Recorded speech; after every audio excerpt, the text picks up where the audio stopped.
Vamos à exposição do texto, Gênesis capítulo 8.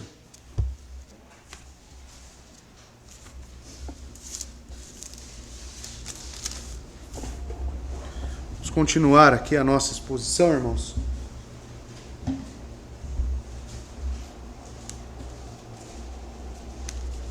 Da palavra de Deus. Que seja feito com temor, reverência por todos nós, pois esse momento exige zelo, cuidado e um desprendimento nosso de esforço para estarmos aí atentos e não permitirmos que nada venha a tirar a sua atenção, a tirar o seu empenho da palavra de Deus. O verso 8 hoje, pregarei dos versos 13 ao verso 19 e vamos tratar aqui sobre a saída da arca. Quando Noé e sua família e os animais recebem a ordem de Deus para sair da arca. Então, versos 13 a 19 será aqui a porção de hoje. E diz o seguinte a palavra de Deus, lendo na versão King James. E aconteceu no 601º ano, no primeiro mês, no primeiro dia do mês, que as águas foram secas de sobre a terra. E Noé removeu a cobertura da arca e olhou, e eis que a face da terra estava seca. E no segundo mês, no 27º dia do mês, a terra estava seca. E Deus falou a Noé, dizendo, vai adiante da arca, tu e tua mulher e teus filhos e as mulheres de teus filhos contigo. Verso 17, traze toda coisa vivente que está contigo, de toda a carne, tanto das aves quanto do gado, de toda coisa rastejante que rasteja sobre a terra, que eles possam procriar abundantemente na terra, e sejam frutíferos, e se multipliquem sobre a terra. Verso 18, e Noé foi adiante, e seus filhos, e sua mulher, e as mulheres de seus filhos com ele. E verso 19, e saíram da arca todo animal, toda coisa rastejante, toda ave, e tudo que rasteja sobre a terra, segundo as suas espécies. Até aqui vamos orar mais uma vez. Ore aí no seu lugar. Peça a Deus que não haja incredulidade no nosso meio, que você receba a palavra de Deus, seja edificado e venha parecer-se mais com Cristo, tá bom? Vamos orar. Santo Deus e Pai, estamos diante da sua palavra, a qual já foi lida, a qual será exposta nesse momento, e necessitamos da aplicação do Santo Espírito.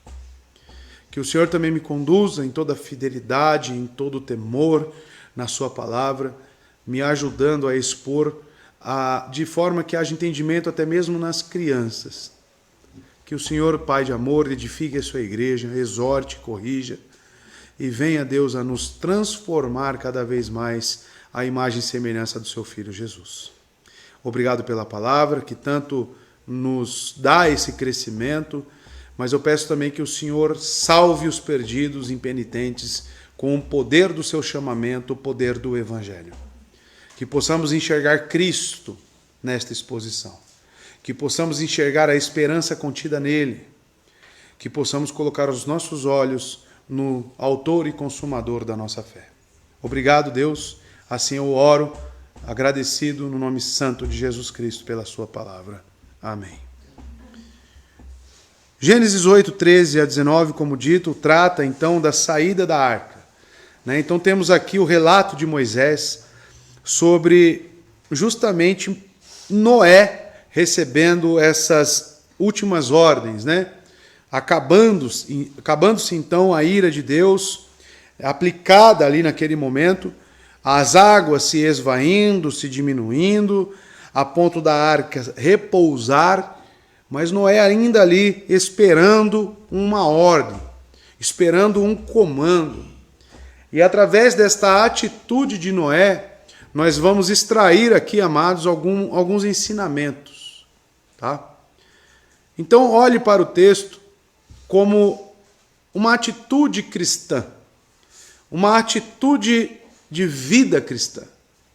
Do que se trata viver o cristianismo, e não apenas ouvir o cristianismo. Ouvir sobre o Evangelho, mas viver o Evangelho. Se trata de olharmos para essas figuras como Noé e pedirmos a Deus tamanho arrependimento para que venhamos a ser semelhantes. E a aplicação não é muito difícil para todos nós. O livro de Gênesis, como dito, né, irmãos, temos o relato do início de todas as coisas, o início das alianças de Deus, e Noé é alguém que é alvo de uma aliança com Deus. Nós temos a criação de todas as coisas, nós temos o início do pecado, o quanto ele derrubou, o quanto ele destruiu a humanidade. Aqui o dilúvio é a prova disso. Porque o descontentamento de Deus para com a humanidade é justamente pelo crescimento desta rebeldia do povo, da sua criação. A impenitência das pessoas. E se vocês se recordarem, no capítulo 6, o ponto de partida para o dilúvio é sim o crescimento, a expansão do pecado, mas principalmente que os filhos de Deus estavam se relacionando com as filhas dos homens. E o que está precedente a isso? Justamente a genealogia setita e a de Caim, uma sobreposta à outra. Ou seja, uma genealogia santa, onde existiam casamentos pactuais, marido crente, esposa crente, filhos crentes, e, em contrapartida, uma família ímpia, que rejeitava ao Senhor. A prova disso, irmãos, é o verso 26 do capítulo 4. E a Sete também nasceu um filho, e ele chamou o seu nome de Enos. E aí tem o complemento. Então, os homens começaram. A partir desta genealogia, os homens começaram a invocar o nome do Senhor. E quem é o 10º dessa genealogia? Noé. Noé é o último. Noé é aquele que andou com Deus, assim como na sua descendência Enoque andou com Deus. Então, Noé é justamente o alvo da graça de Deus, assim como todos seus familiares, que invocaram o nome do Senhor, diferentemente da família de Caim. E o descontentamento de Deus é justamente quando os filhos de Deus começam a contrair esses casamentos mistos e esse invocar o nome de Deus, consequentemente, começa a se esvair. Essa é a preocupação, irmãos, de casamentos mistos. De que sua fé mingue. De que a sua esperança se esvá, se vá embora, justamente pela influência de uma figura ímpia, que se associa com você diariamente. Por isso que Davi diz, não sentei com os ímpios, eu odeio a congregação dos malfeitores. Não é isso que Davi diz? Nós vimos Jacó indo para as terras de Esaú, e Jacó falando para os seus filhos, não contraiam casamentos aqui, não contraiam casamentos com esse povo, porque eles sabiam, esses homens sabiam que não era do agrado de Deus. Esaú, cometido pelo autor de Hebreus como perverso, ele faz justamente o oposto, sabendo que seus pais não aprovavam o seu casamento, o que ele faz? Justamente aquilo que desonra, justamente aquilo que desagrada a Deus. E é isso, irmãos, que desperta a ira de Deus. O crescimento da maldade, você precisa perceber no capítulo 6, que está atrelado às famílias. Assim como Paulo diz em 1 Coríntios 7, que o bom procedimento da esposa santifica os filhos e até mesmo o marido, o inverso também acontece, irmãos. O mau procedimento corrompe. As más conversações corrompe. Exerce um poder de influência. Por isso que nós somos chamados para a santidade, para a consagração. E isso deve abranger a sua família também. Então pense, como estou estudando aqui com os jovens que irão se casar, a sua família é um reino. Os princípios deste reino é o que vai ou auxiliar a sociedade ou prejudicar cada vez mais. A família é o pilar da sociedade e também da igreja. Perguntei ao jovem casal: você acha que uma igreja é mais forte tendo mais casamentos mistos ou casamentos pactuais? O que fortalece mais a igreja? E é justamente isso, amados, que o capítulo 6 nos traz. Que os casamentos pactuais estão deixando de existir. E filhos de Deus se casando com filhas dos homens. Porque eram belas, não é isso que diz o texto? Cobiça. Ou seja, os motivos da palavra, os motivos de Deus, as intenções de Deus para a instituição do casamento estão sendo deixadas de lado. Uma das perguntas que eu faço também para os jovens casais é: sabendo que casamento é um dom de Deus, porque é isso que Cristo diz, a nem todo homem se é dado. Quando os discípulos questionam se é assim, não convém casar. E ele explica que aquilo é dado por Deus. Eu pergunto ao jovem casal: o que motiva vocês quererem a casar? Vocês visam a glória de Deus no casamento antes mesmo de entrarem no casamento? Por que você quer casar? Você visa essa sociedade sendo purificada através do seu casamento, que consequentemente vem filhos? Você visa isso? Você visa os princípios de Deus? Eu quero ter mais filhos. Para que você quer ter mais filhos? Para glorificar a Deus? Para ensiná-lo no caminho? Ou para satisfazer as suas realizações? Você pode facilmente, com a sua cobiça, como acontece aqui, irmãos. As mulheres eram belas. Cobiça. Cobiça. O Éden, também os nossos pais caíram por cobiça. O fruto era belo.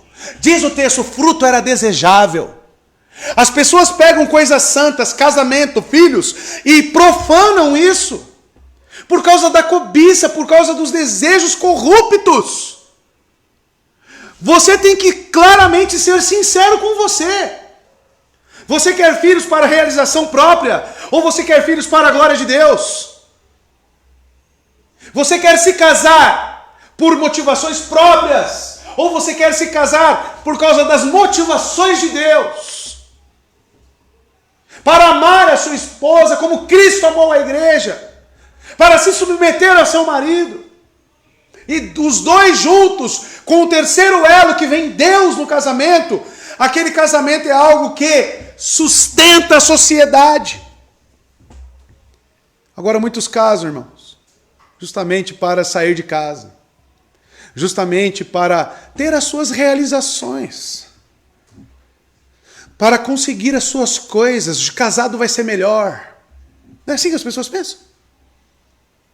E descartam Deus, as motivações, tendo, irmãos, que o casamento, filhos, justamente aquilo que está no capítulo 4, 5 e 6, descendências, devem visar a glória de Deus, irmãos, as motivações de Deus, e não as suas pretensões. Foi o que eu falei na quarta-feira, a sua religião é uma religião autocentrada. Talvez você seja crente para as suas realizações, para as suas motivações. E não é assim que devemos viver. E agora eu quero trazer para os irmãos o contraste de alguém que vive para a glória de Deus. Eu quero que você perceba a atitude de alguém que busca as motivações corretas. Veremos aqui. Verso 13 agora, utilizando a versão João Ferreira de Almeida. Eu estou com a garganta um pouco ruim, tá, irmãos? Então por isso que eu estou. Verso 13. No ano 601, no primeiro mês, no primeiro dia do mês, secaram-se as águas de sobre a terra. Então Noé tirou a cobertura da arca e olhou, e eis que a terra estava enxuta, tá? Então, é dado aqui mais uma informação por Moisés de quando que realmente a terra já se encontrava enxuta, ou seja, seca, propícia para a habitação. E este dado é no ano 601. No primeiro mês, no primeiro dia do mês. Noé então remove a cobertura da arca nesta data e ele constata, ele vê que o solo estava enxuto. Ou seja, desde o começo do dilúvio até a abertura da arca, contabiliza-se 10 meses e 13 dias. Do qual o primeiro dia do mês, este foi um alegre dia de ano novo. Tá? Então, essa data aqui para nós, você deveria grifar aí o verso 13, porque toda vez que Moisés ele dá uma data, é para que fique marcado ali algum evento. E quando eu tenho esse evento relatado com dia, mês, ano, é porque ele é significativo. É como se fosse um ano novo. O recomeço das coisas, as esperanças ganhando cada vez mais forma. E Noé constata isso, que secaram-se as águas de sobre a terra. A terra estava seca neste período, irmãos. Isto é, toda a água desapareceu, toda a água retornou para o seu devido lugar, para as suas fendas, para o céu. Deus então cessou o seu despejar da ira. E a vida de Noé é um marco para isso. Você percebe que todos os eventos datados no relato aqui de Gênesis, no que tange ao dilúvio, qual que é a base para os eventos? Qual que é a base para a datação? Se vocês voltarem um pouco no capítulo 7, verso 11, diz, no ano 600 da vida de Noé. A vida de Noé é o calendário do dilúvio. Você percebe então que tudo está relacionado com a atitude e vida de Noé perante o que está acontecendo. Noé era o pregador da justiça, como diz as cartas de Pedro na sua época. Noé é aquele que andou com Deus, como diz o verso 9 do capítulo 6. Ou seja, para que fique registrado o evento de Deus, Deus traz a vida de Noé como referência. E agora nós estamos com base na vida de Noé ainda. Para quando se acaba, para quando as águas realmente voltam aos seus devidos lugares. E isso deve chamar a nossa atenção. Porque não se trata apenas de tempo vivido. Não se trata apenas de uma data num calendário. Se trata da nossa atitude para com Deus, que marca aquele dia. Como muitos puritanos dizem, um dia sem oração, um dia sem leitura bíblica, é um dia perdido. É como se aquele dia não existisse. E quando Moisés traz a vida de Noé para datar os eventos, significa para nós que Noé viveu intensamente para com Deus, em todos esses acontecimentos. E nós devemos pensar, trazendo uma aplicação para as nossas vidas, que se a Bíblia nos diz que seremos julgados conforme as nossas obras, correto? Não é isso? Ou seja, você será julgado conforme os acontecimentos datados, conforme como você se relacionou com Deus. Os ímpios serão colocados perante um tribunal e será passado para eles, listado para eles, os acontecimentos de vida e como eles lidaram e se relacionaram com Deus. Como eu disse, você será pego a sua vida e o seu filho e Deus falará para você, está vendo as suas motivações para com seus filhos? Está vendo as suas motivações para com o seu casamento? Olha o resultado. Você casou-se, você se deu em casamento, você festejou, você teve filhos, mas para você mesmo. Você não me buscou.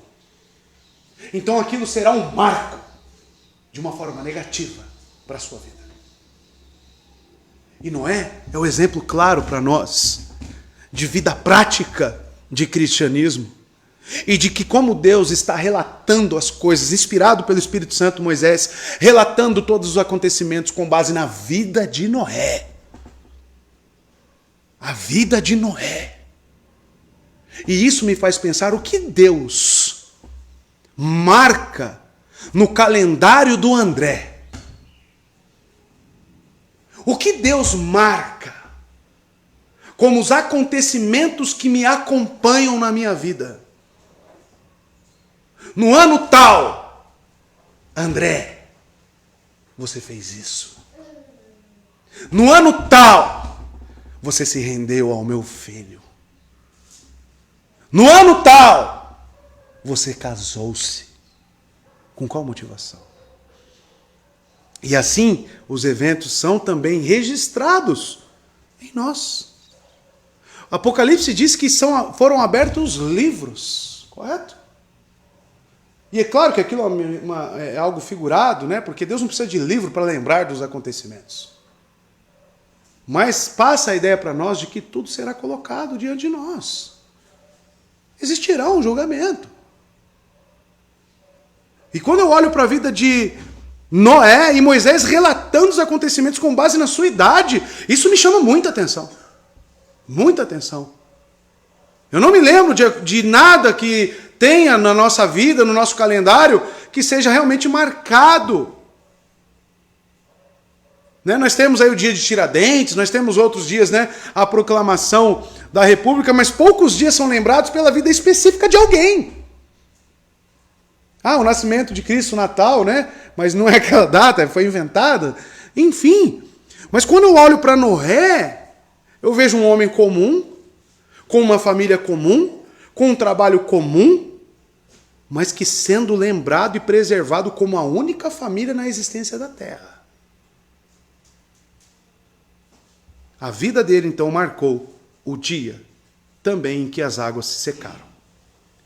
E veja, então Noé, tudo está relacionado a Noé. Então Noé tirou a cobertura da arca e olhou. Ou seja, a informação que precede é que as águas secaram, correto? Mas quem é a base de constatação para realmente afirmar que as águas secaram? Noé. O texto é bem claro. Então Noé tirou a cobertura da arca e olhou.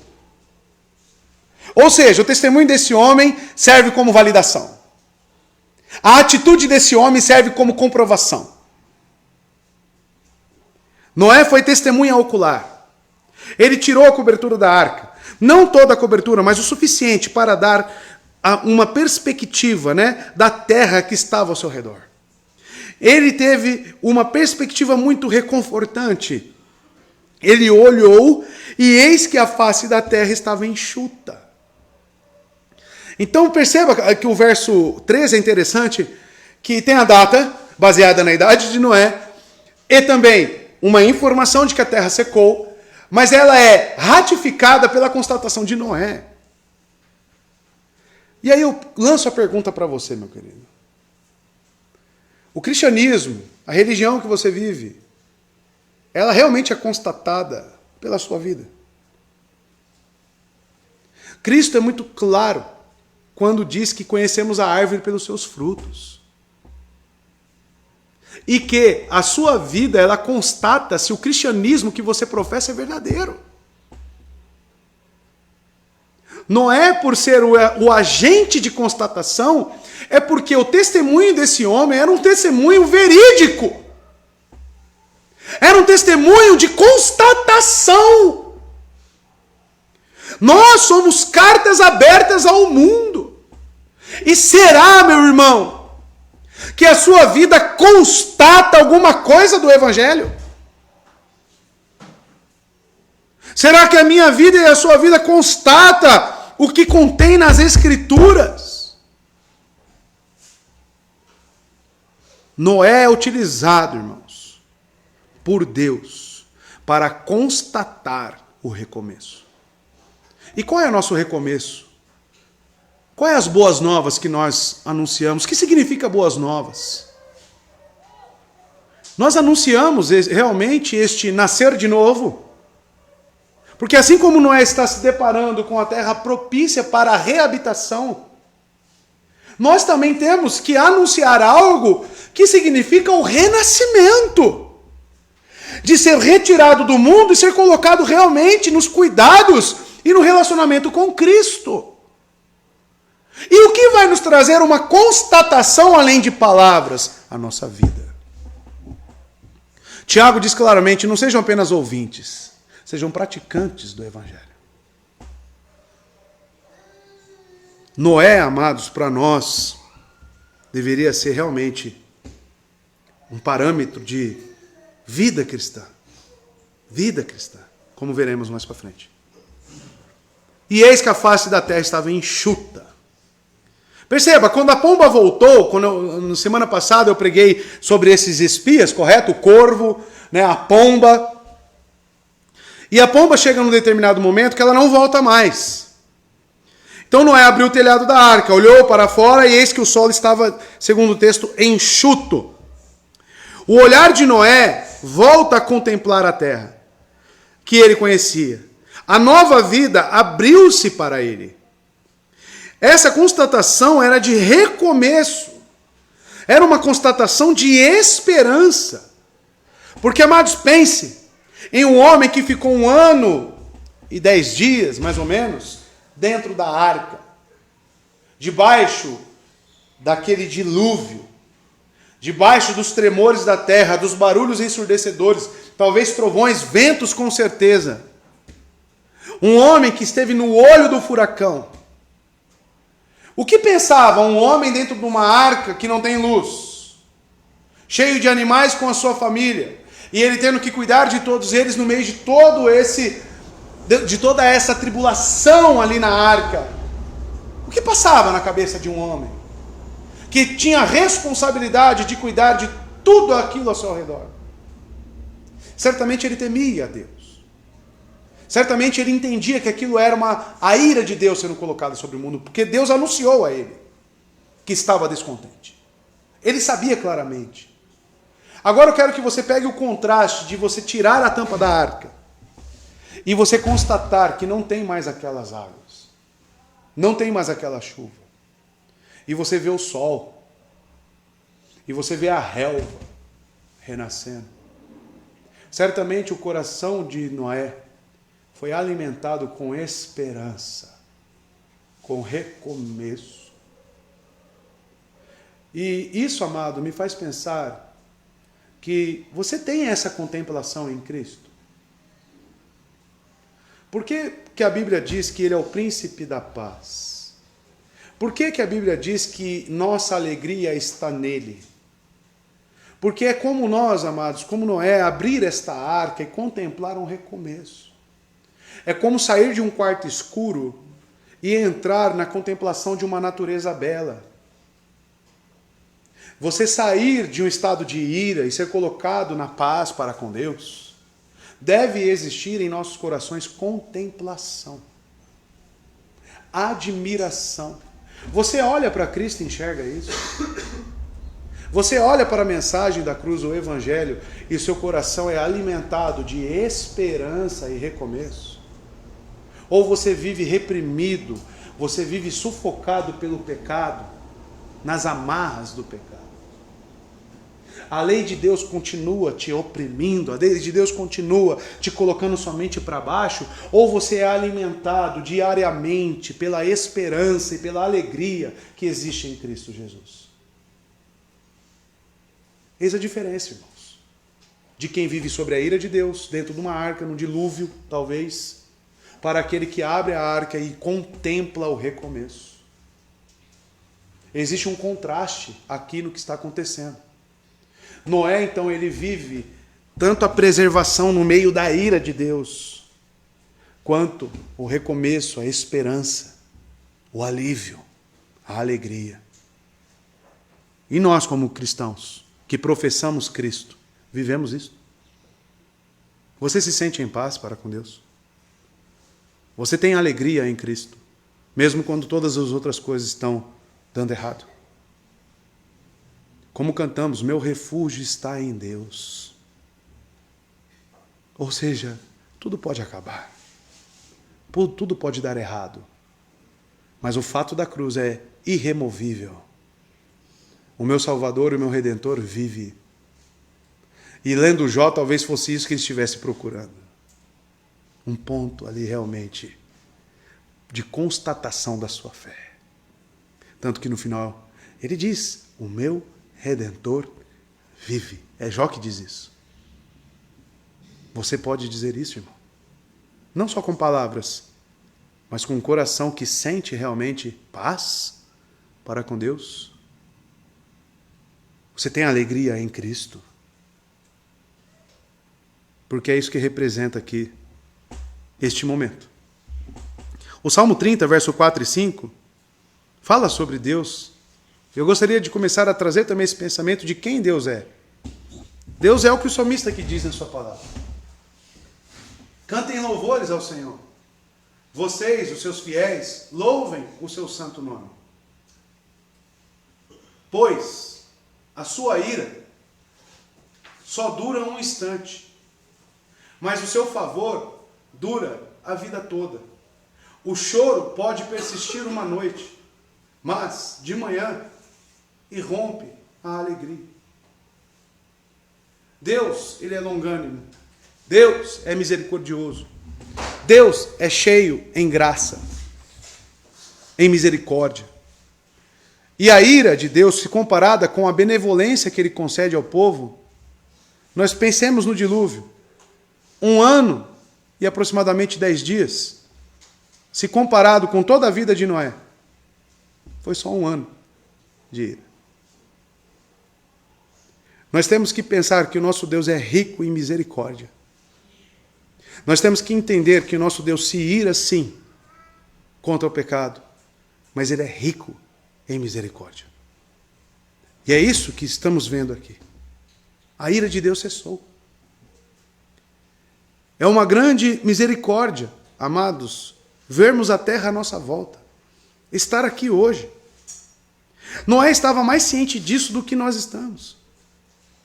Porque a restauração das misericórdias é mais perceptível do que a continuidade das misericórdias.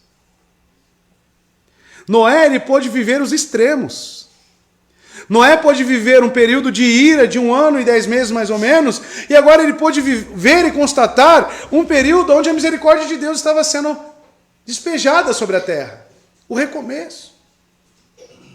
E talvez nós estamos num estado de ingratidão, porque as misericórdias de Deus talvez sejam tão constantes na sua vida, que você nem tem percepção de ser grato a Deus. É como o povo no Egito, quando estava lá sendo sufocado, oprimido, clamavam a Deus. Mas quando sai do Egito e vai para o deserto e começa a comer maná, começa a comer carne, começa a ter suas roupas não desgastadas, o que eles começam a fazer? A murmurar e a reclamar. A ponto de dizer que o Egito era melhor. Noé, ele se mantém fiel nas duas circunstâncias. Nas duas contemplações, tanto da ira quanto da misericórdia. E nós, irmãos? Só adoramos a Deus quando as coisas estão bem? Ou nós só vamos a Deus quando as coisas ficam mal? Nós temos que entender que Deus é o Deus tanto do dilúvio, tanto desse recomeço. Nós temos que entender que é Deus que envia os exílios, como é tanto Deus que envia a libertação. E Deus permanece sendo quem Ele é. Mas o nosso relacionamento com Deus, será que ele não é condicional? Condicional à sua gratidão? À sua percepção de misericórdia? Quando tudo está bem, você segue a Deus. Quando tudo está mal, aí você vira a cara como um menino mimado e foge de Deus. Como nós interagimos nesta graça? Se você realmente é alvo da graça, a percepção de Deus ela tem que ser acurada. Pois o Espírito Santo vive em você, meu irmão. Deus está em você, meu irmão. Como nós respondemos? O poder divino que agora renovou a face da terra, pode renovar a face de uma alma aflita e perturbada, como também de uma igreja aflita e perseguida. O mesmo Deus que está renovando a terra é o mesmo Deus que renova a vida humana. É o mesmo Deus que nos transporta da ira para a graça. É o mesmo Deus que estende a mão e nos tira de um charco de lama e nos coloca sobre a rocha. Você conhece esse Deus, meu amado? Você sabe quem Ele é? Nosso Deus é um Deus de misericórdia. E Cristo Jesus foi enviado a este mundo justamente para nos dar acesso ao Pai. Ele morreu por nossos pecados, justamente para nos livrar de todo o terror e medo. E João diz que o amor verdadeiro, o amor sincero, lança fora todo o medo. Noé tira a tampa da arca, ele não tem medo. E o que ele constata? Recomeço e esperança. Salmo 40, verso 2. Cantamos Salmo 40 aqui. Davi diz: Ele me tirou de um poço de destruição, de um atoleiro de lama, pôs os meus pés sobre uma rocha e firmou-me num local seguro. Essa imagem aqui pulsa no seu coração. Você já teve essa contemplação de abrir a tampa da arca e ver esse recomeço em Cristo? Eis a salvação, irmãos. Eis a salvação. Porque muitos ouviram do Evangelho, muitos ouviram de que o recomeço existe. Mas você constatou com seus olhos esse recomeço? Você experimentou esse recomeço realmente? Ou você está gozando daquilo que os outros falam para você?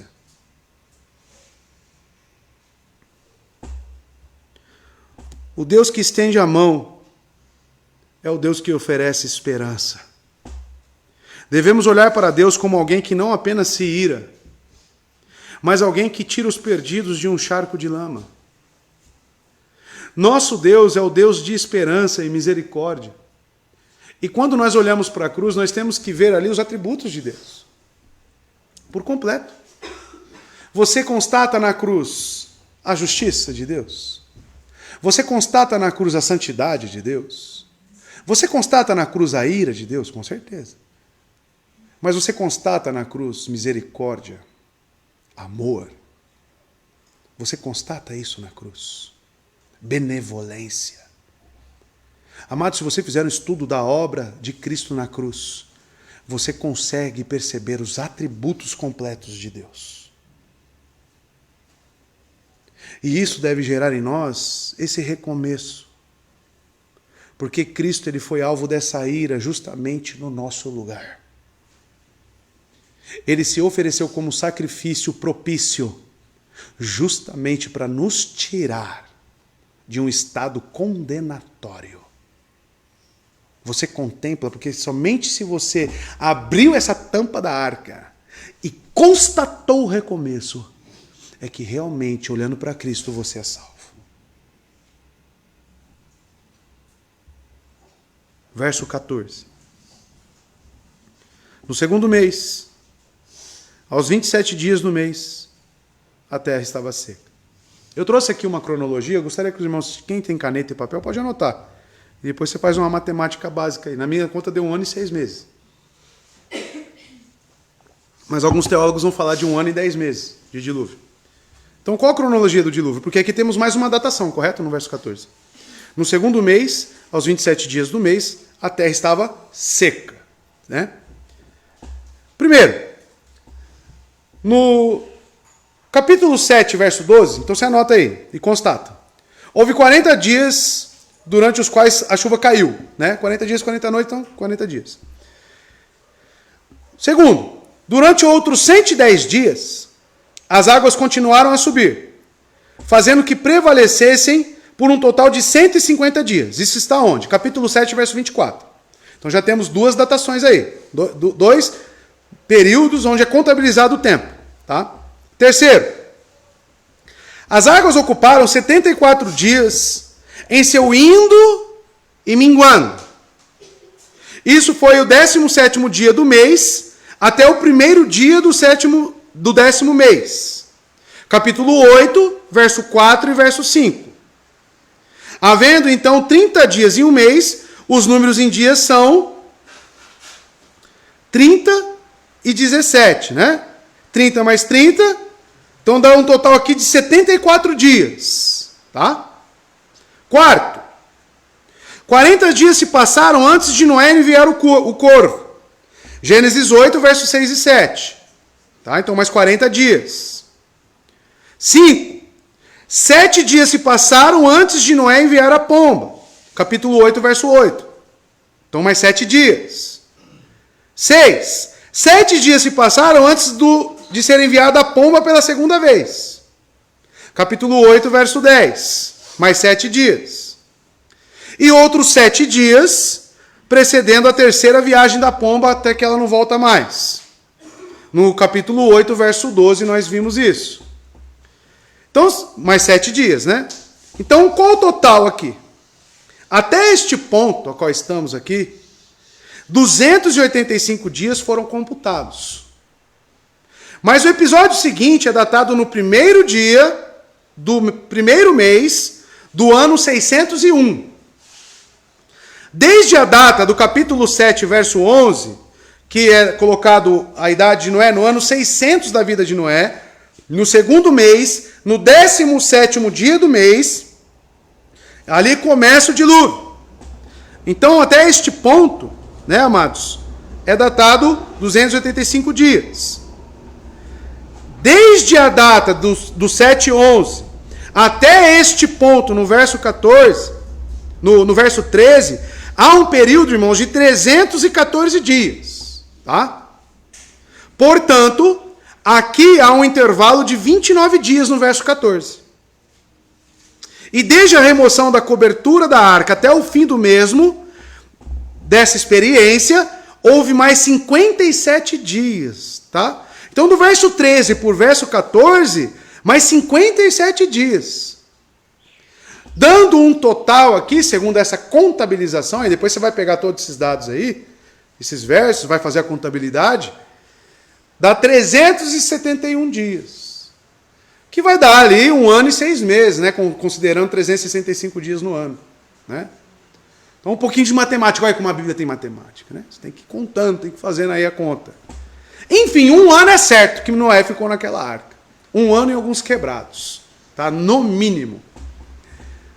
Então o tempo total da arca é este, irmãos. E é relatado aqui por Moisés. No segundo mês, aos 27 dias do mês, a terra estava seca. Tá? Então observe, irmãos, que embora Noé tenha visto a terra seca nesse primeiro dia do primeiro ano do mês, Deus não permitiu que ele saísse da arca até os 27 dias do segundo mês. Alguns pensam que talvez Noé, estando um pouco cansado de sua reclusão, se fosse possível, teria saído da arca. Mas não. Mas Deus, em um gesto de bondade para Noé, ordenou que ele permanecesse ali por mais tempo. E essa atitude de Noé, ela é muito significativa. Porque mesmo depois que ele arranca a tampa da arca, e ele constata que o solo estava propício para a reabitação, qual é a atitude dele? Continua esperando.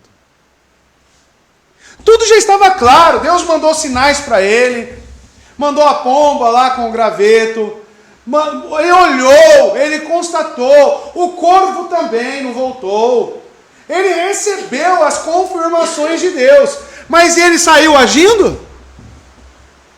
Ele saiu já, ei família, agora está tudo certo, vamos sair. Não. Ele ainda permanece 27 dias do segundo mês, aguardando, esperando.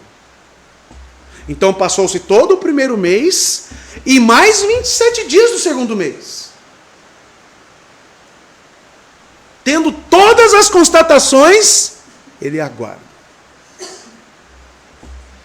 Amados, sejamos sinceros. Pela forma como você vive e reage às coisas que você diz que está esperando de Deus. Se você fosse Noé, você já pulava lá de cima da arca para o chão. O nosso ímpeto, a nossa gana de querer ter os resultados palpáveis, muitas das vezes vem à frente da última palavra de Deus. Não era o tempo ainda de Noé sair. Ele aguarda mais. Ele espera mais. Você teria saído? Se responde aí no seu lugar. Você teria metido o pé lá na porta da arca e saído? E ainda falaria, mas Deus me respondeu. Deus me falou. Ele mandou a pomba, eu tenho constatação. Né? Alguns dizem, que eu falei de filhos. Se Deus me deu filho, é porque Ele vai me capacitar. Quem disse? Quem disse? Isso é um pressuposto da sua parte. A última palavra é de Deus, se sim ou não. Não sua.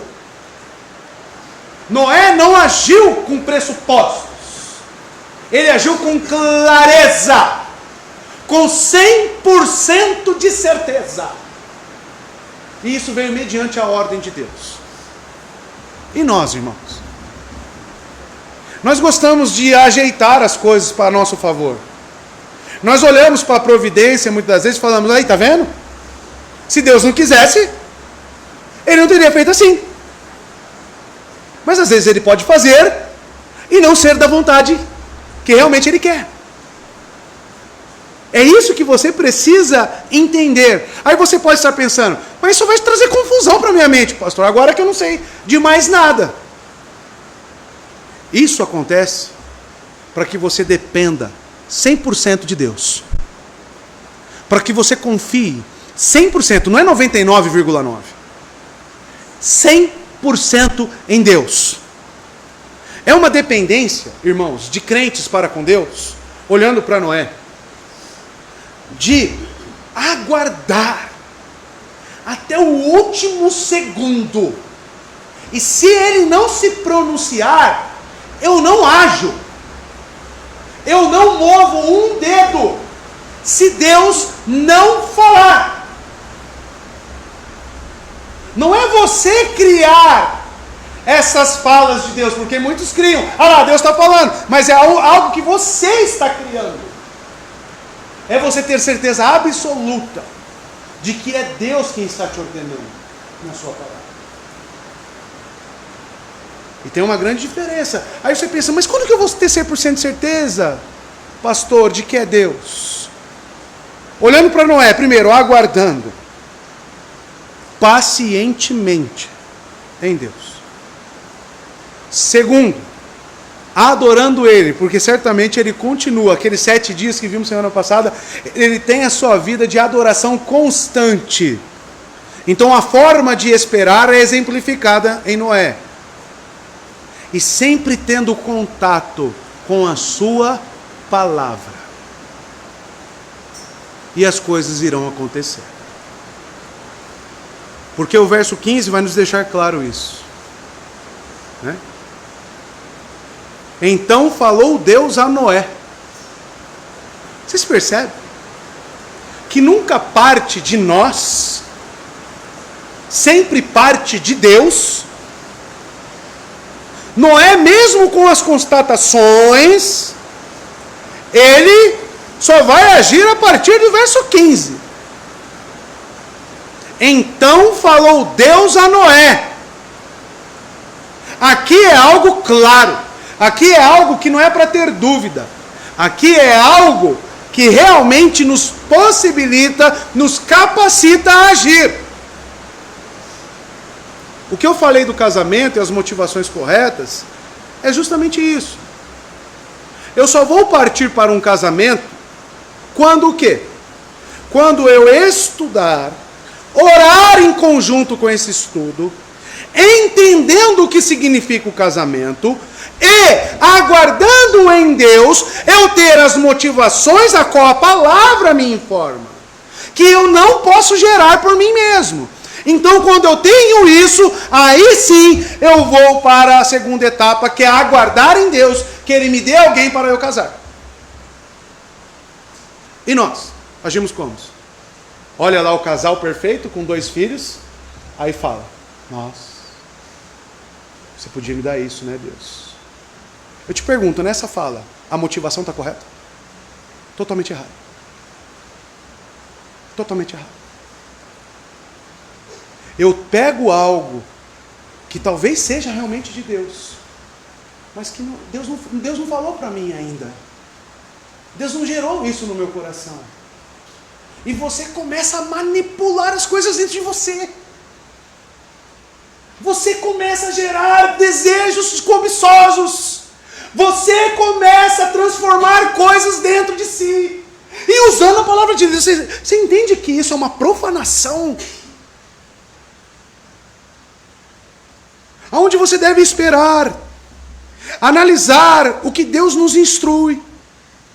E segurar o seu ímpeto, segurar a sua gana, a sua vontade, até que aquilo que é a verdade nasça no seu coração.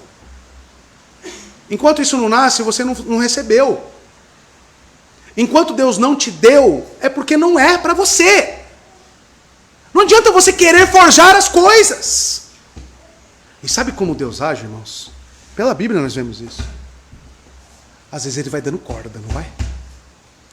Ah, você quer filho? Então toma. 1, toma 2, toma 3. Aí, você olha para o seu lar, com esses 3 filhos, como é que está? Um caos, uma desordem, torru-borru. Às vezes, irmãos, Deus está te dando corda justamente para te mostrar a sua cobiça. E você está colocando as coisas que é uma correção talvez de Deus, e querendo dizer, isso é uma bênção. Isso é uma bênção. Porque a Bíblia fala que é bênção. Mas você pode transformar no seu coração o que é bênção em profanação. Entenda isso. Entenda isso. Nós, irmãos, nosso coração deve ser sondado todos os dias. Ah, eu quero fazer isso. Por que você quer isso? Por quê? Responda a si mesmo. Seja sincero, você não pode ser hipócrita consigo mesmo. Porque tem muita gente que é hipócrita consigo mesmo. Analise as suas motivações. Por que você quer isso? Por quê? Suas motivações são geradas por Deus na sua palavra? Se é casamento, suas motivações são bíblicas para o casamento? Ou é só um balançar de cabeça? Forjado, entende? Ah, é isso que casamento é? Ah, eu concordo. Então eu quero casamento. Mas lá no fundo, não é para isso que você quer o casamento.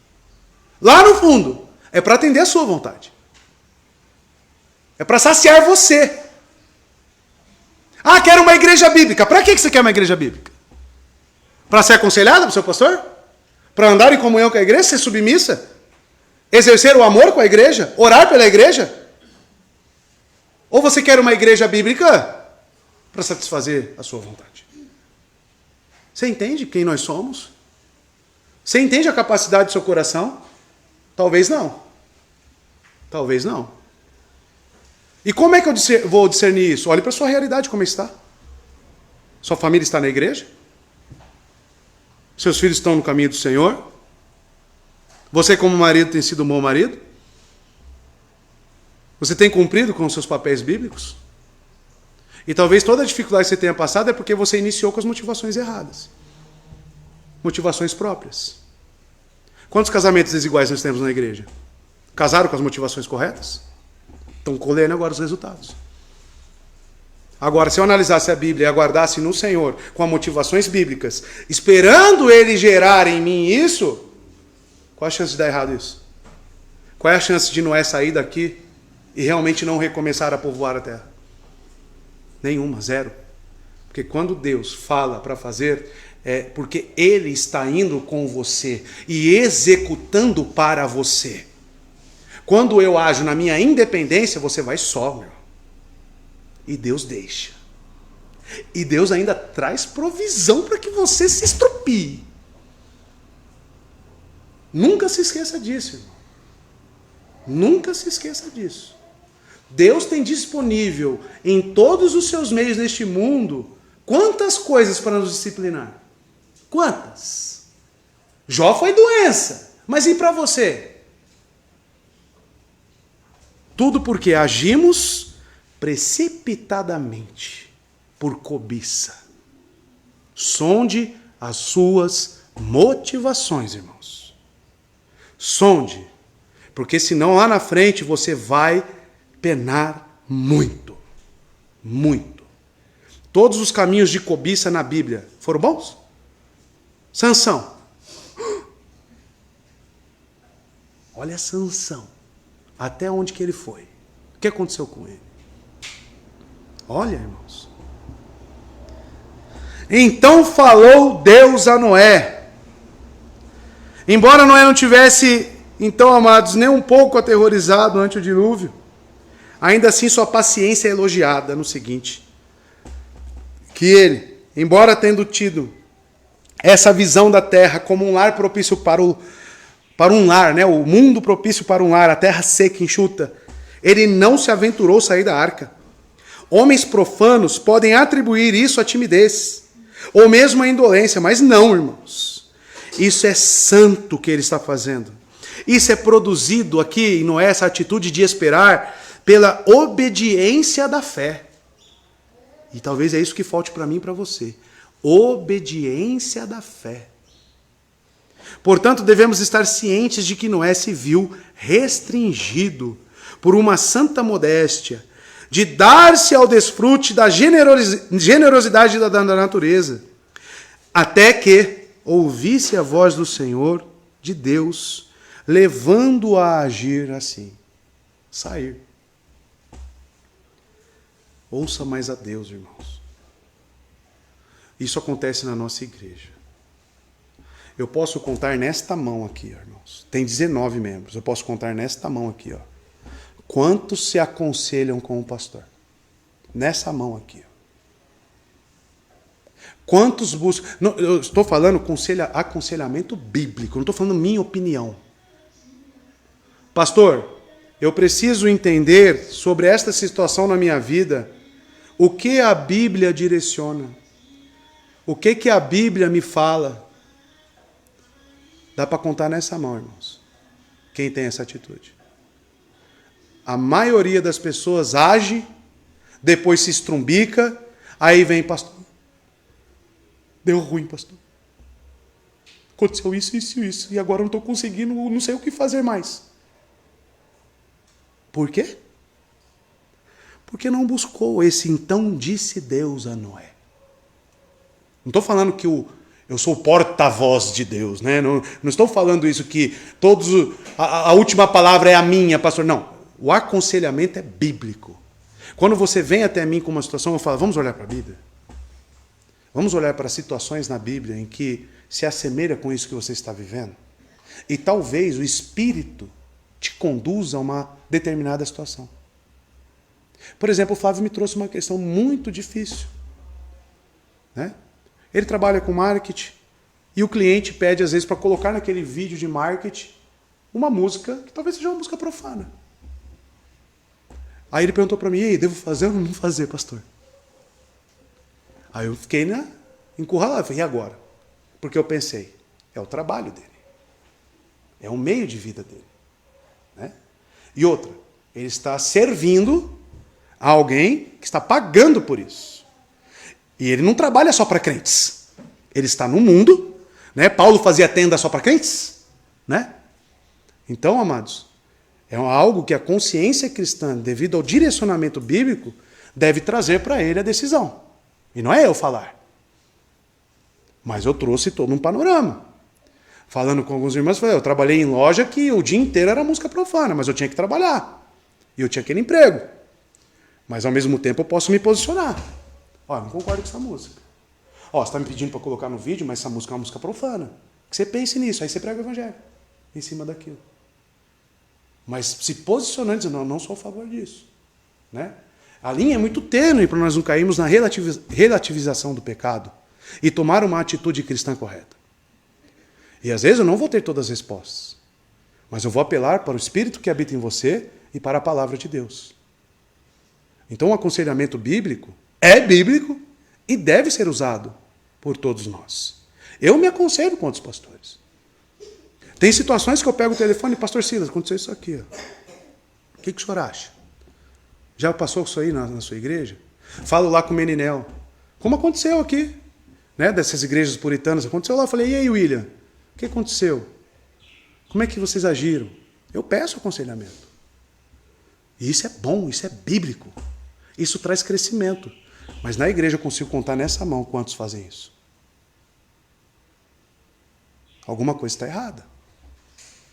Alguma coisa está errada.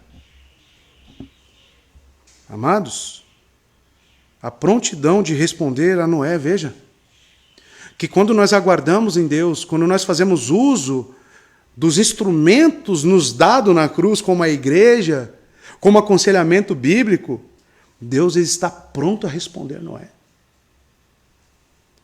Deus está sempre pronto a falar com o seu povo também, irmãos. E analisando a comunhão de Noé, que é demonstrada para com Deus, nos parece que Deus tem uma certa prontidão em fornecer a Noé as respostas necessárias. Mas não é nada romântico. Noé, depois da constatação, ainda um mês para frente. Quase 2, né? Quase 2. E ele lá, quietinho. Aguardando em Deus. Orando. Será que ele continuou fazendo culto com a sua família? Será que ele continuou trabalhando lá com os animais? Ele continuou na constância daquilo que é ordinário. Ele continuou na constância daquilo que é ordinário. E nós?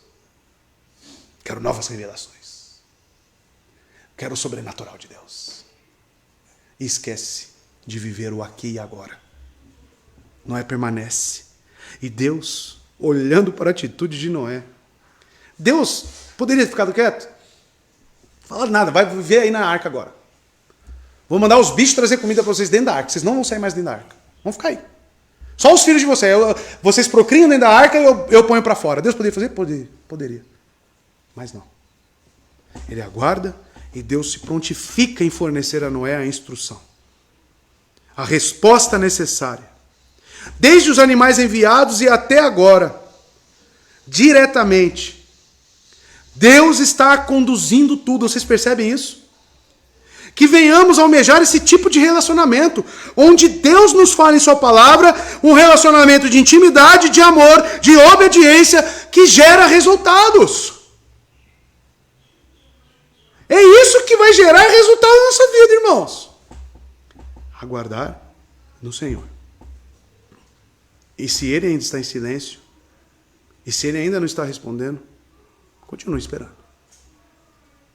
Certamente não foi nada romântico ficar 1 ano dentro daquela arca.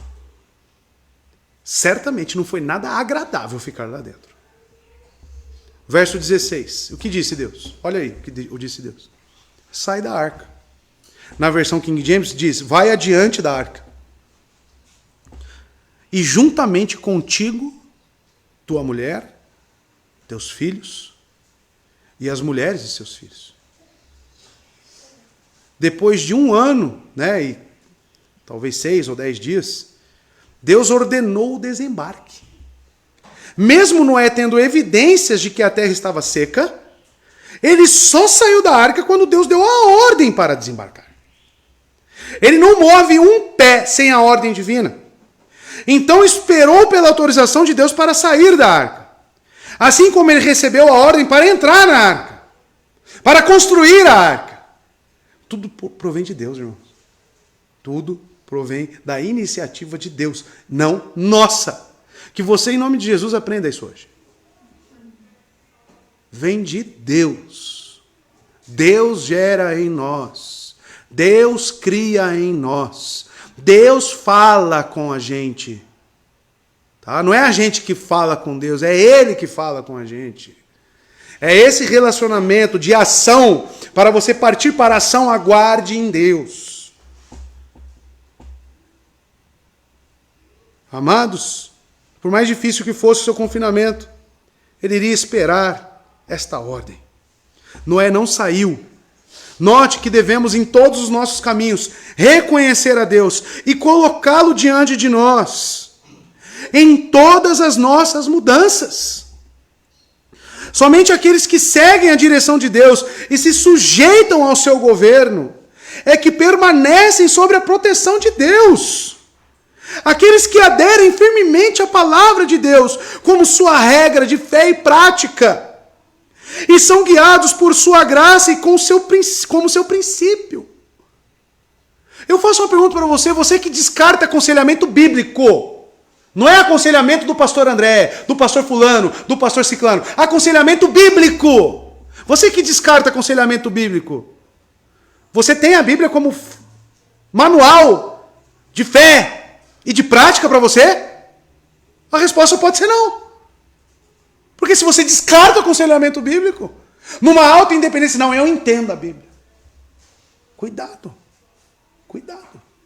Se Deus nos deu essa comunhão, se Deus nos deu esse meio aqui de preservação que é a igreja, e você não está fazendo uso dela, será que você tem a Bíblia como seu manual de regra, de prática? Será?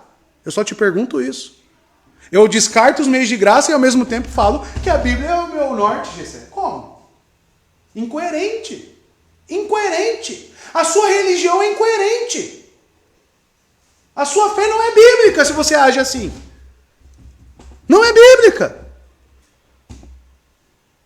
Aqueles que aderem firmemente à palavra de Deus como sua regra são guiados por sua graça como seu princípio.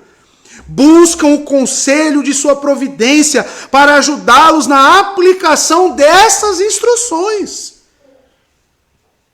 A providência divina, ela vem como um meio, amados, para aplicar estas instruções. Mas a instrução, o aconselhamento tem que prover antes da palavra.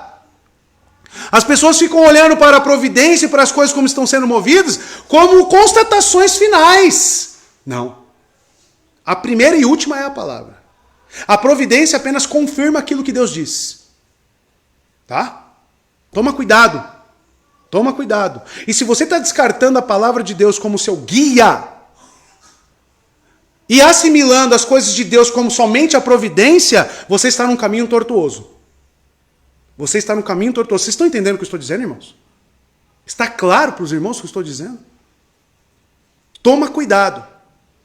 É aqui, é aqui que tem as instruções para a nossa vida. É aqui. E a providência que é movida por Deus? Confirma o que está aqui. Confirma o que está aqui. O que acontece? Descarta isso e só usa a providência. Aí é fácil. Aí é fácil. Se eu me jogar num prédio de 10 andares, irmãos, o que a providência vai me fazer? Eu vou cair no chão. Aí eu vou falar, tá vendo? Deus quis me matar. É isso que as pessoas fazem. É incrível como as pessoas têm o poder de distorcer as respostas de Deus, utilizando outros meios e não a sua palavra. É incrível. Ah, não, o pastor me falou. E o que o pastor falou é mais importante do que a palavra. Não, se Deus não tivesse colocado esse homem na minha vida, cuidado. Às vezes ele te colocou só para te dar um conselho errado, alimentar a sua cobiça e você se estrumicar. É aqui que nasce o conselho. E é aqui que termina. Noé só sai da arca quando ele ouve a revelação do próprio Deus. Não de terceiros. Não foi a pomba que deu confirmação para Noé. A confirmação final. Não foi o corvo. Tá bom? Foi Deus. Mais do que uma simples ordem. Quando Deus diz, sai da arca, entendemos que Deus, além de ter entrado com Noé na arca, ele permaneceu com ele todo esse tempo. Tanto que houve adoração da parte de Noé dentro da arca. E na hora de sair, Deus sai com Noé. Acho que agora está claro para nós o que é andar com Deus lá do capítulo 6, verso 9. Isso é andar com Deus. Isso é andar com Deus, irmãos. Deus entra com Noé. Deus, não, vamos lá, vamos antes. Deus constrói com Noé a arca. Deus entra com Noé na arca. Deus se mantém com Noé na arca. E agora Deus sai com Noé da arca. Isso é andar com Deus. Isso é andar com Deus.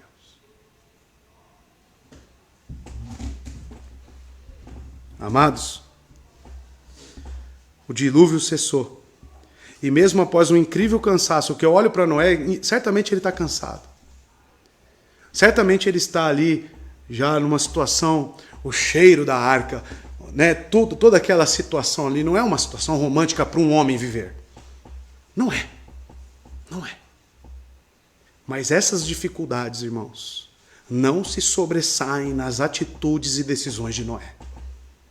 Não. Isso que é incrível no andar com Deus. As dificuldades, as coisas negativas não sobressaem sobre as atitudes e decisões de Noé. Que ele poderia muito bem ter saído da arca e justificado sua saída. Ah, Deus, eu não aguentava mais, o cheiro já estava horrível. Olha aqui, a terra está seca, eu entendi. Cheio de justificativas, né? Como nós, né? As coisas dão errado e a gente começa a se justificar. Mas Deus, você falou nisso. Não, mas Deus, você fez aquilo. Mas Deus... Mas a última palavra foi de Deus para a sua atitude? Ou foi sua? Assim vemos que um caminho contínuo de fé. Quando eu falo para os irmãos precisam ter constância na vida cristã. Vocês precisam ter um andar contínuo de fé. Não hoje eu leio, amanhã não. Aí depois não. Depois não também. Isso não é andar com Deus. Nós precisamos de constância na fé. Eu sei o que eu tenho que fazer, então eu faço. Eu sei que eu tenho que esperar, eu sei que a Bíblia é o meu manual de fé e vida, prática, então é ali que eu vou buscar os meios. É ali, é na igreja, é no pastor, é nos irmãos, é ali. E não em outros lugares que eu invento na minha cabeça. O santo homem foi obediente a Deus, vocês observam isso? Porque sob sua ordem ele entrou na arca, ali permaneceu até que o Senhor abrisse a porta. Você imagina isso? Você está lá aguardando em Deus. E é incrível que as coisas de Deus, quando você aguarda e anda com Deus, as coisas funcionam dessa forma.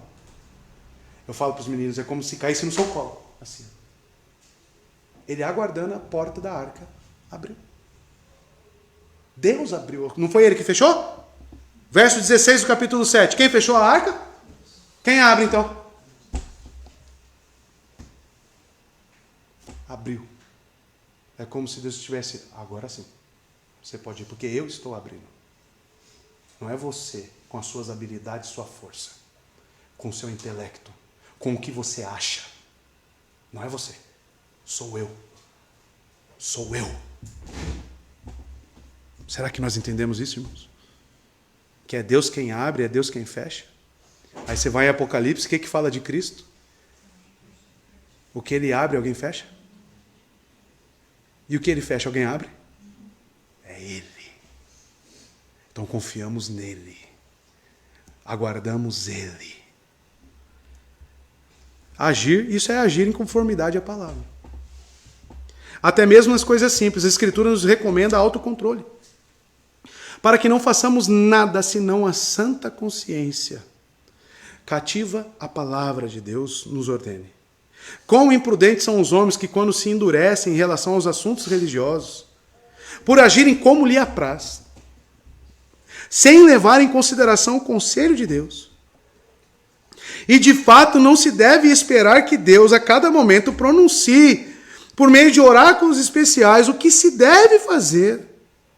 Contudo, nos cabe ouvir atentamente sua voz, a fim de que sejamos persuadidos, com certeza, de que nada empreendemos, senão o que esteja em conformidade com sua palavra.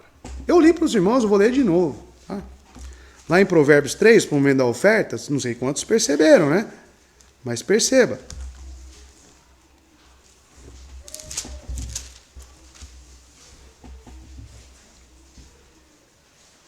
Verso 5 e verso 6 e verso 7. Olha o que diz os conselhos de sabedoria. Noé aprendeu isso. E isso foi escrito posteriormente a Noé.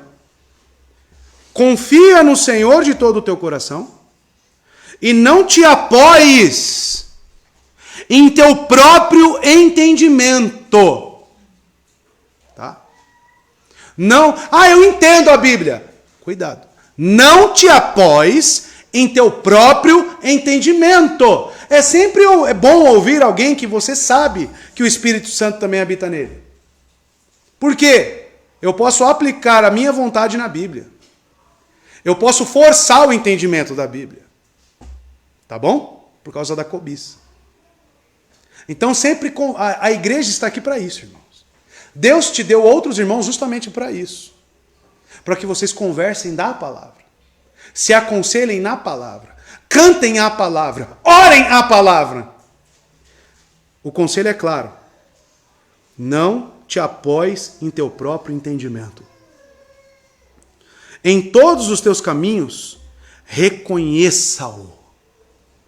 E ele direcionará, olha só, abrir a porta da arca, direcionará as tuas veredas. Quem age em nosso favor, irmãos? Você está entendendo o que é fazer veredas retas para vocês? Não é você que vai lá e faz o seu caminho. Não. É não se apoiar em você mesmo. É na palavra de Deus, nos meios de graça. No verso 7, para encerrar aqui, só essa aplicação. Não seja sábio, olha só que lindo, aos teus próprios olhos. Olha, não, eu sei já isso. Sabe? Sabe mesmo. Não seja sábio aos teus próprios olhos. Teme ao Senhor e afasta-te do mal. Deu para fazer uma aplicação aqui? E não é? Deu? Se apoiou na pombinha? Se apoiou nos sinais? Em que ele se apoiou? A palavra de Deus. Isso é agir em conformidade à palavra. Isso é andar em conformidade. Eu nunca parto de mim mesmo. Amados, até para plantar essa igreja, eu consultei outros pastores, sabiam disso? Eu consultei. Muitos pensam que eu saí abrindo aqui a igreja, né? Não. Minha esposa é testemunha. Falei com Marcos Paixão, falei com outros pastores. O que o senhor acha? O que eu faço? A situação é essa. Não tem outra igreja para ser reformada. Até então eu não conhecia a do pastor Silas. Se eu conhecesse a do pastor Silas na época, eu ia para lá, ia se tornar membro lá, ia pedir apoio dele lá para plantar essa igreja aqui. É isso que esse é o caminho correto. Eu busquei, falei com os pastores e falei, se esse é o quadro, então agora comece a fazer reuniões de estudo. Comece a se unir aí com o pessoal que tem essa mesma linha, mas não deixe de congregar. E assim eles foram aconselhando, as coisas foram acontecendo, irmãos. Mas eu pedi aconselhamento bíblico. Fui dando um passo de cada vez e aqui estamos nós hoje. E as pessoas acham que eu criei, né, na minha cabeça, vou plantar a igreja. Não. Orei junto com a minha esposa, pedi para que Deus falasse conosco, para que ela também apoiasse isso, porque sofre comigo no pastoreio. Não é uma decisão unilateral. Não, ainda mais as coisas santas de Deus. Eu não posso tomar o pé pelas cabeças, irmãos. Não posso. Eu ando devagar. Segundo o aconselhamento, segundo eu posso. E principalmente segundo Deus me fala e me confirma. É assim que funcionam as coisas. Tanto que hoje o pastor Silas é um dos principais aconselheiros meu. Que me ajuda. Não ando desgarrado, como alguns pensam aí talvez. Não ando, irmãos. Eu ando com outros crentes que eu considero e vejo a vida piedosa neles. E peço conselhos. E quando algum membro me pergunta alguma coisa, eu não sei, eu pergunto lá. Eu falo, isso eu não sei. Quantas vezes eu falei para vocês, irmãos? Eu não sei isso. Mas eu vou buscar saber. E eu trago a resposta. Se eu sei, eu falo. para o teu crescimento, para o teu bem, não para o meu achismo. Porque eu sei que tem uma espada aqui e outra aqui no meu pescoço. Eu sei quem Deus é. Eu sei o que a Bíblia diz sobre falsos mestres. Eu sei o que o Evangelho fala daqueles fariseus que tornam os filhos do diabo 2 vezes mais filhos do diabo. Eu sei. Eu já li Mateus 25, os ais. Vocês já leram os ais? Eu já li aquilo. E você acha que eu sou indiferente? Eu sei muito bem a carreira que me está proposta. Eu sei. Eu sei. E eu temo a Deus e temo a isso. A minha cabeça é que está em jogo. É a minha cabeça. Então eu temo a Deus para dar passos certos. E ao falar para os irmãos aqui, falar coisas que sejam certas e bíblicas. É o grande temor que temos ao vir aqui. Grande temor de falar uma besteira para vocês e vocês tomarem decisões conforme nessa mentira. Então não é brincadeira estar aqui. Não é algo ordinário estar aqui. É algo que deve ser feito no temor do Senhor. E Noé ficou lá esperando justamente por isso. Porque ele sabia que uma decisão errada colocaria tudo a perder. Noé sabia que se ele agisse por si só, ele estaria andando sozinho e não com Deus. E Moisés foi muito bem claro, Noé andava com Deus. Você anda, eu ando. Você anda com Deus. Você ouve seu marido. Seu marido aconselha biblicamente você. É para o seu bem, é para a sua alma, é para o seu crescimento. Ou você caminha sozinho? Tem lá que está dividido, irmãos. Tem lá que a mulher anda para um lado e o marido anda para o outro. E o marido tenta aconselhar a mulher não aceita. Não ouve. Mesmo sabendo que é um aconselhamento bíblico. Está andando com Deus? A Bíblia é seu manual, realmente? Você é crente? Será que você é crente?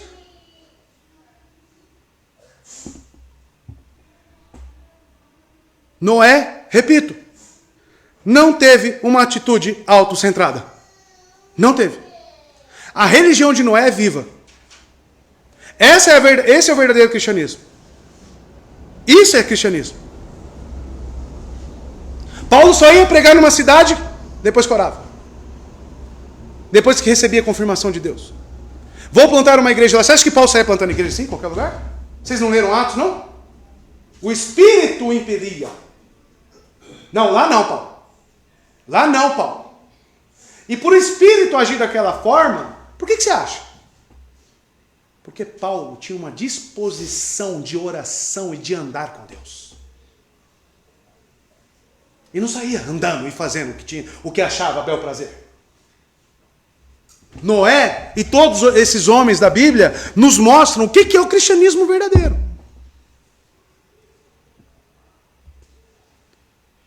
Os discípulos, quando tentam caminhar com as próprias pernas, o que acontece lá na praia? Cristo aparece lá para eles. E aí?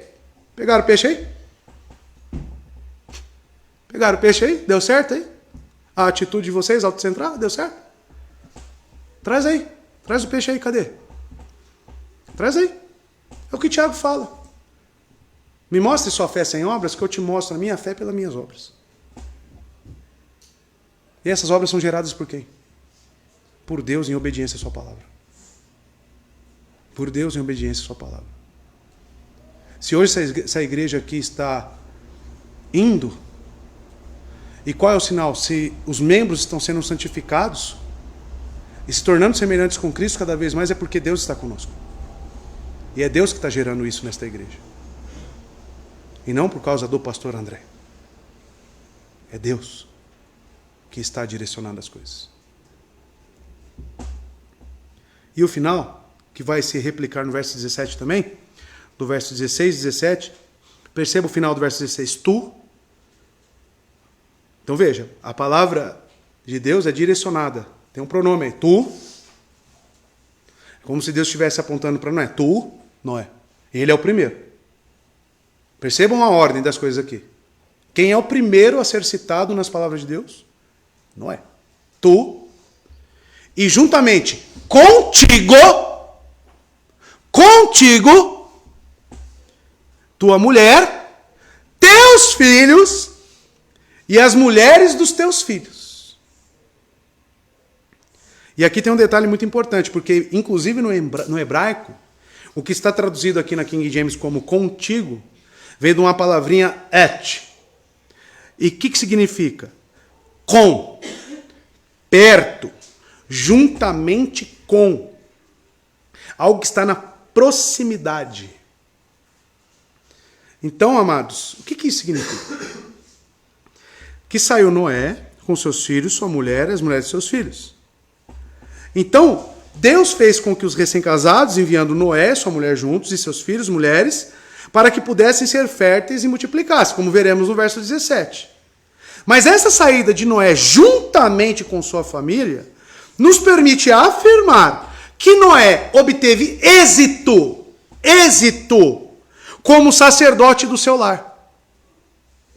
Porque se esse recomeço representa o favorecimento de Deus em sua graça, em sua misericórdia, Noé, quando é chamado para fora, juntamente com a sua família, isso significa, amados, que ele obteve êxito, então, naquilo pelo qual ele foi chamado a fazer.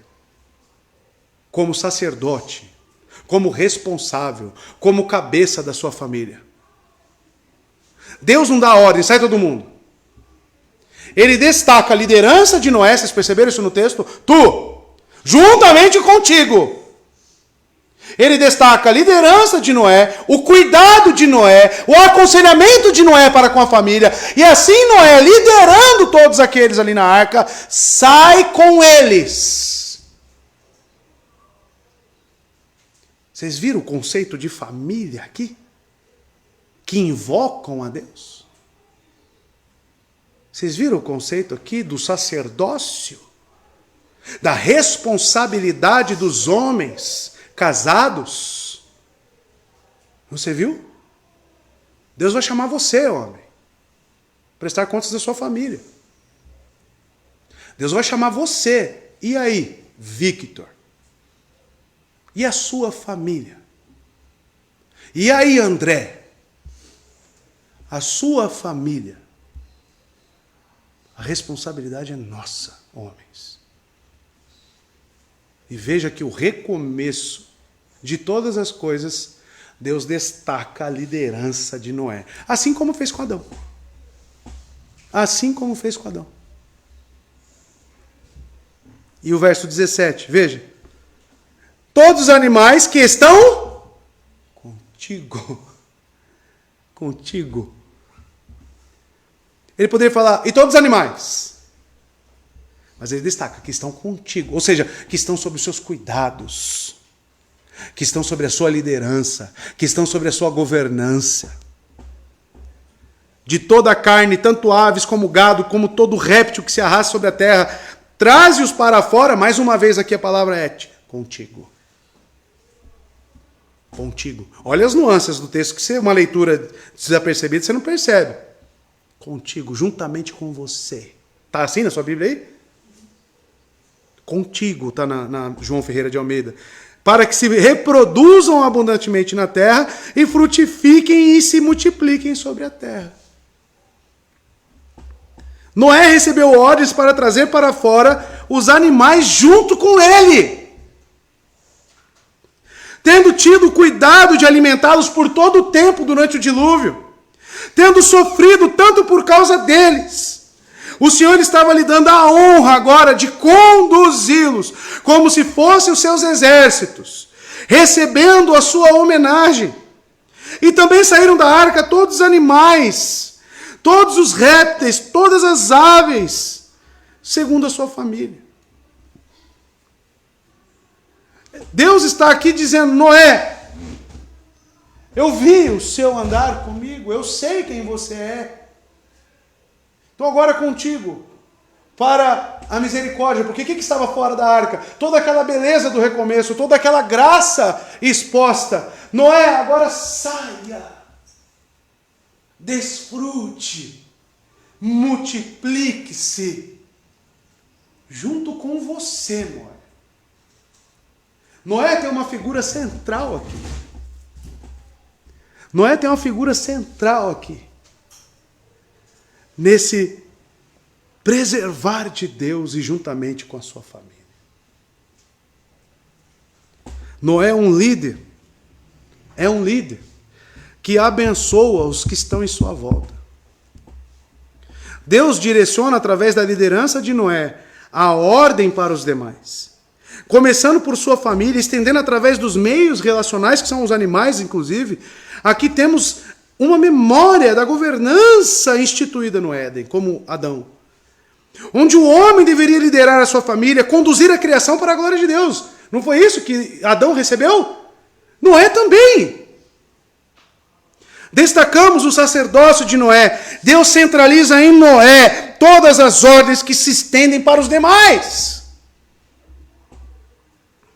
Uma família sem um homem que teme a Deus é uma família despedaçada. Uma família que não tem um homem para liderar é uma família pela metade. E vai exigir da outra parte, crente, um andar com Deus muito mais íntimo. Uma dependência da igreja muito mais íntima. Por quê? Porque em casa não tem. Mas o que acontece? As pessoas geralmente descartam a igreja e andam por si só. Mesmo não tendo líder em casa. O que vai acontecer? O final, você acha que é bom? Não é bom. Graças a Deus, mulheres, que Deus deu a igreja para vocês. Façam bom uso. Façam bom uso dos irmãos. Aqueles que são experimentados na fé. Aqueles que têm andado com Deus. Façam bom uso disso. Tá? E vejam que, assim como no Éden, no início, Deus replica a bênção, sejam fecundos, e nela, na terra, que está enxuta, multipliquem. Com essas palavras, o Senhor deseja alegrar a mente de Noé e inspirá-lo à confiança de que uma semente fora preservada na arca, que se expandiria até que repovoasse toda a terra. Por que, amados, renovou aqui as esperanças e a confiança de Noé? Porque Noé, ele contemplava já a natureza. Ele via os animais, ele via as famílias na terra. Ele via aqueles ímpios, a maldade crescendo também. E ele viu o agir de Deus na sua ira, extinguindo a raça humana e tudo que respirava. Será que na cabeça de Noé pensava, e agora só tem eu e minha família? Só tem esses animais na arca aqui de todo o planeta. E agora? Você acha que Noé não foi tentado nesses pensamentos, nessas questões? Noé é aquele que viu a vida se indo embora. Noé viu os homens sendo destruídos. Mas agora ele está vendo a ordem de Deus se multiplicar. Sejam fecundos e nela se multipliquem. Em suma, promete-se a Noé a renovação da terra até o fim. Porque se Deus está falando sejam fecundos, ele está dizendo que isso vai acontecer. Que a multiplicação na terra vai acontecer, e nós sabemos que aconteceu. Aqui estamos nós, né? Então Noé aqui não recebe simplesmente uma ordem, mas ele recebe uma constatação de que as coisas iriam recomeçar. Iriam recomeçar. Então isso alimenta a sua confiança, alimenta a sua esperança, alimenta tudo o que está nele. E Braumer vai dizer isso, um teólogo, destaca que antes que todos saíssem da arca, Deus renovou sua bênção sobre a criação. A bênção da fecundidade era como no início dos tempos, mas os remanescentes viveriam em outro mundo e com a saída da arca começava a vida. E versos 18 e 19, que eu peguei em conjunto aqui para os irmãos, aí sim, depois da ordem, né, e a ordem vem acompanhada dessa bênção, sejam fecundos e multipliquem-se, então saiu Noé, e com ele seus filhos, sua mulher e as mulheres de seus filhos. todo animal, todo réptil, toda ave, tudo que se move sobre a terra, segundo as suas famílias, saiu da arca. Aí aconteceu. Agora sim aconteceu. Mas mediante uma ordem de Deus. Então saiu Noé. Agora ele age. Agora ele movimenta o seu esqueleto. Agora ele toma uma decisão. A saída de Noé, quando recebeu autorização, assim como ele não sairia sem permissão, ele também não permaneceria dentro quando havia recebido licença para sair. Mas observava em tudo a visão celestial. Embora tivesse sido prisioneiro da arca por mais de 1 ano, Noé viu que estava sendo preservado ali, não só para a nova vida, mas para um mundo novo. E assim, não viu motivo para se queixar de seu longo confinamento. Não tem nenhuma queixa de Noé. E nós sabemos que a Bíblia não esconde os lados negativos dos que são relatados. Nós não vemos nenhuma queixa de Noé. Oh, Deus demorou, hein? Nada. Aguardando, confiando, permanecendo. O que falta para nós, irmãos, é constância na fé. E não relapsos de fé. Constância na fé. Porque Deus permanece imutável. Deus permanece sendo quem Ele é. Desde toda a eternidade, antes mesmo que você vir à existência. E se Ele não muda, por que nós queremos ser tão inconstantes? Que busquemos essa constância na fé, andando com Deus. E o texto diz que saiu com ele seus filhos, sua mulher e as mulheres de seus filhos. Noé e sua família saíram vivos. Embora um deles seja iníquo, como veremos para frente, como Cã, tá? Cã é um homem iníquo. Embora tivesse escapado do dilúvio, a justiça de Deus poderia ter tirado através de algum outro golpe. Assim como Judas andou com Cristo, né? O maior meio de preservação e aquele que trouxe a mensagem viva do Evangelho. Judas andou com ele e mesmo assim negou. Cã é um desses que está dentro da arca. Viu todos os ensinos, viu a própria vida de Noé. E depois veremos o que acontece com ele. Mas todos eles estão vivos. Note que quando as famílias ficam juntas, por um longo período de tempo, e entre elas não há nenhum rompimento de relações, isso deve ser considerado um favor especial atribuído às misericórdias de Deus. Mas o que une as famílias? Palavra e direcionamento de um líder na casa. Então, aqueles que pretendem se casar um dia, ou aqueles que estão estudando, porque o catecismo matrimonial pode ser justamente um divisor de águas. Pode concretizar o casamento ou pode romper de vez. Tá? Pode romper de vez. Então, por isso que antes de noivar, antes de fazer qualquer juramento, tem que fazer o catecismo. Entender qual é a realidade do casamento. Tá? Para depois entrar em votos. Porque o líder da casa precisa entender as suas atribuições. Precisa ter no coração essas motivações. Precisa ter um relacionamento com Deus. O camarada que leva a igreja de qualquer jeito não cumpre com o seu papel como homem, como cristão individualmente, estou falando. Vai querer entrar no casamento para quê? Para quê? Faz nem a prova da EBD. Quer o quê? Quer passar vergonha e colocar outros na mesma negligência e gerar o mal e cada vez o mal? Tem que gerar o bem. E isso começa com a sua vida com Deus, andando com Deus. Porque se não tivesse família de Noé aqui, amados, Noé não permaneceria andando com Deus? Permaneceria andando com Deus. Não é um homem que sempre andou com Deus. Sempre teve seu compromisso para com Deus. E a sua família, veja, mesmo Cã é beneficiado por isso. Mesmo Cã. Então a questão não é de termos filhos ímpios ou não. É de você andar com Deus. E você como pai, você como mãe, criar um ambiente no seu lar propício para a glória de Deus. E não um torru-borru.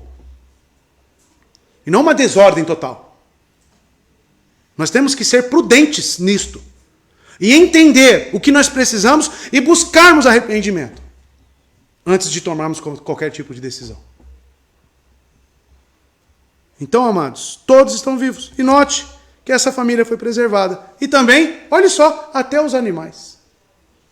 Noé trouxe para fora os animais que haviam entrado com ele. Exceto o corvo e a pomba que já haviam sido soltos. E estavam prontos para encontrar seus parceiros na saída. Esses animais. E Noé foi capaz de prestar contas muito bem de sua tarefa. Noé obteve êxito na sua tarefa. E veremos semana que vem, nos versos 20 a 22, qual que é a primeira coisa que Noé faz quando sai da arca? Altar a Deus. Ele não vai construir a casa dele. Ele não vai atrás do trabalho, da agricultura. Ele não vai atrás de, onde nós vamos ficar? Não. Vai atrás de Deus. Ele adora ao Senhor. Adora ao Senhor. E você? Anda com Deus? Você prioriza Deus na sua vida? Está conseguindo nem ler a Bíblia todo dia? Você prioriza Deus na sua vida? Mas deixa isso para a semana que vem, que aí a paulada vem grande. Para todos nós. Deixa para a semana que vem. Todos os animais. Noé obteve êxito, porque todos os que lhe foram confiados, ele não perdeu nenhum. E você está perdendo seu filho? E você está perdendo sua casa, sua esposa? E você está perdendo? Quem está ganhando aí? Sua vida como cristão e demonstração do Evangelho? Ou suas obras da carne? Quem está ganhando aí? Noé obteve êxito. Sua família foi preservada, os animais foram preservados, porque tinha este homem, que foi alvo da graça de Deus e foi obediente à sua palavra. Será que você entendeu, homem, a sua responsabilidade? Ou você está colocando tudo a perder? Não descarte isso. Sua casa depende da sua liderança. Se você falhar, você não falha sozinho. Você percebeu isso? Eu, como pastor, mesma coisa. Se eu falhar, eu posso colocar muitos também a falhar. Mas será que você tem esse peso na sua casa como de um pastor para com uma igreja? Tanto que critérios para ser pastor é governar bem o seu lar. Por que será, né? Será que tem coisas comuns? Noé era um bom pastor. Noé poderia assumir qualquer tipo de igreja no mundo. Noé cuidou de sua família. Noé cuidou dos animais. E saíram da arca, todos vivos. E da sua família, todos saíram vivos? Do que depender de você? Não que você salve alguém, não é isso que eu estou falando. Mas você é um meio. Você entendeu isso, líder? Você entendeu isso, mãe? Você é um meio. Você vai colocar a perder? Ou você vai colaborar para a salvação do seu filho? E aí? Essa é a pergunta.